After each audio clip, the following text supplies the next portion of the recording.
The society of today has evolved into a great and massive hub for communication. Amazing advances in technology have been able to make casual conversations with people halfway across the world easier than sending a letter like in the days of old. The development of social networks and other social media as a whole has given one the ability to stand out in the area in the sea of users and artistic profile pictures. It allows for ideas and opinions from all reaches of the virtual world to be heard and displayed for all to see. The blueprint for the development of social media has been meant to seemingly push forward the concept of individuality. Yet today, it appears that the great landscape of possibilities for individualism that were once ripe with fresh ideas and new people has seemingly turned gray and dried up. How can the loss of individuality encourage such a place? All the tools to make oneself stand out are present in full force. However, as the growth of the social media has warped the perception of identity and individuality into something that society has never truly seen.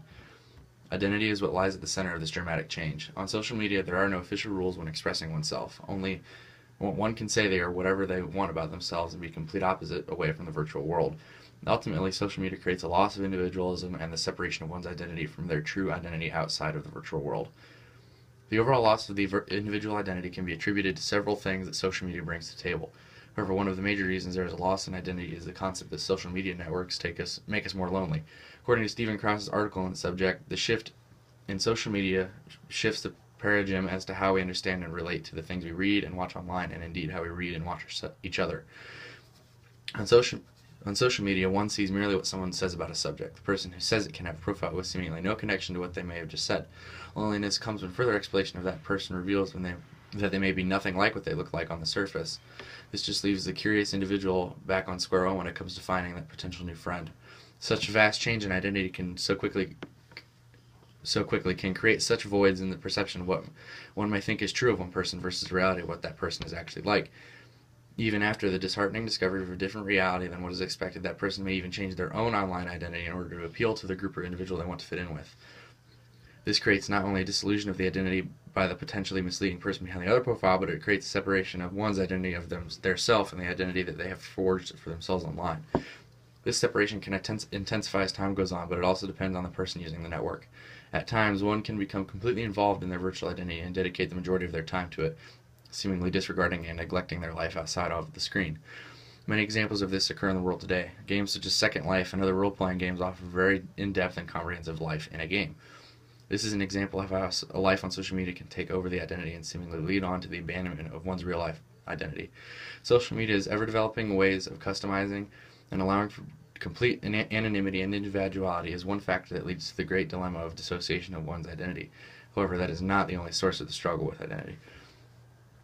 Social media also seems to be used very differently by different personality types.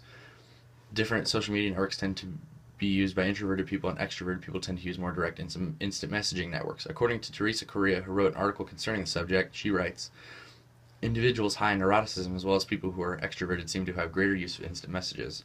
This evidence tends to point toward a few key reasons as to why this causes an identity change within a person. Extroverted people tend to have higher self-esteem and they enjoy new experiences more than their introverted counterparts. Extroverts use instant messaging rather than websites such as Twitter and Facebook points to this. An eagerness to meet new people while not hiding who they are is a key point in maintaining one's identity on social media. On the other side of this coin, we have the introverts. Introverts people tend to not have a high self-esteem and also prefer experiences they're already familiar with. As a result, they tend to be more susceptible to a shift in identity. This may lead to an increased time allotted to social media usage. It may also lead to an introvert creating a false identity on that social network in order to fit in without spending the true effort or willpower to truly undergo and experiencing something new. This usually then leads to the complete disregarding of that person's true identity on the social network. On the contrary, an extroverted individual may actually choose to organize a meetup with real mutual friends that they have known on social media. This creates an actual increase in the validation of that person's identity, both real and online. Face-to-face connection gives satisfaction to the brain that cannot be truly transferred through a conversation on social media. The tangible connection of a real-life encounter satisfies a very basic human need for companionship that social media serves as an insufficient substitute for. Of course, there are other issues that present a great challenges to the identity of one using social media. Another area where falsehood about identity is created is through the language that a person may use. One may constantly judge another on social media purely by the language they use on that given website. We may determine that person's identity based purely on how they type out a tweet rather than actually meeting that person in real life and observing the actual diction that they use. The use of emojis, acronyms, and other creative usage of words may come off as immature and unprofessional among many other things. However, a correlation between proper language uses on social media between genders can be observed. A research team from Carnegie Mellon University in Pittsburgh, Pennsylvania, concluded that women tend to use a higher percentage of proper English words than men do. Through the research, they determined that women use approximately 5.5% more proper English words than men do. However, they also found that men tend to use far less acronyms, emoticons, and other forms of improper language. This research, though it doesn't directly point to this, supports the theory that the identity can be changed or deceived through the usage of language. Someone on social media who uses very improper language that someone 20 years younger than them might use may be perceived as someone very different from who they are in real life. Of course, that same person may think quite the opposite once they meet that person, but this doesn't necessarily matter. Once someone has an identity formed about that person in their head through observing them on social media, it can take a lot of real-life encounters and time to get rid of the forged identity that may have already been formed. Social media also brings to light many social issues that society faces today. Social networks provide a great way to constructively discuss these issues with people that you may or have never meet.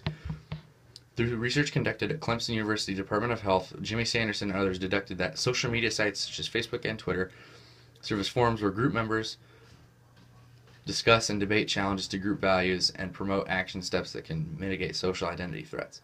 However, as stated, this can also create conflict with one's identity. When talking about social issues, social media profiles can be very provocative or derogatory to the people who may have been affected by the given issue, or the people who use the website may tend to agree with the issue, or other individuals reacting or dealing with that certain issue. Whether or not a person may agree with or disagree with that issue, their opinion may be seen and further shared, and their identity plays little part in it. Even if that idea somehow goes viral and is seen by millions of people, it is the idea that is seen, not the individual. As grim as it sounds, people do not tend to care who said the idea or thought unless perhaps it is a celebrity or other famous person. One's identity becomes secondary or even lost entirely. Of course, there will be the few people who investigate and may even inquire as to who the person really may be, but as a whole, the identity becomes faded into the background of that portrait painted by the idea they may have shared. One's identity can also become highlighted on a quite large stage, especially if that person may disagree on that given issue. Identity in this instance may be something to look into that could put the user in danger. This is why it is wise to manage one's identity carefully but not disassociate from it. Identity is one of the most pivotal issues that traverses the social media landscape today. Our identity is what increases our sense of individualism, and it helps us to stand out in the vast virtual world. However, our identity is what also can destroy our sense of individualism. Depending on how we speak, how we portray ourselves, our identity can either become strengthened or subsidized depending on what course of action we choose to take. However, one's identity can be expressed with great power, prowess, and authority. Social media allows for the greatest capacity for communication this world has ever had, and one's ideas can be at the forefront of any discussion, any forum, or any page. The language you use and the way you say it and back it up with personal beliefs is what can save one's identity from the depths of the social media archives of profiles. Social media also needs to maintain a divide between one's real life as well. Whether one may realize it or not, social media may be slowly taking a grasp on their non-virtual life and taking hold of their identity. Of course, one does not have room to judge based on how much one person uses social media over another. Because perhaps the importance of one's identity may not be as important to them as may be to somebody else. Like Stephen Krauss writes, assuming the college-aged Facebook fan does indeed leave her apartment to interact with at least some of her 687 friends, then yes, this is living. And if those retired parents are obsessed with their mountain biking and otherwise cut off from day-to-day world and interactions with those around them, well, maybe they aren't living to their potential after all. Maybe identity being lost over social media isn't all a bad thing. The way different people choose to conduct their lives is their own prerogative. Being able to respect their decision is perhaps something that can set one's identity apart from one another. And the identity on social media is an issue that seemingly won't be fading into the horizon anytime soon. So perhaps one should treasure their identity for themselves rather than relying on social media for the approval or rejection of one's self.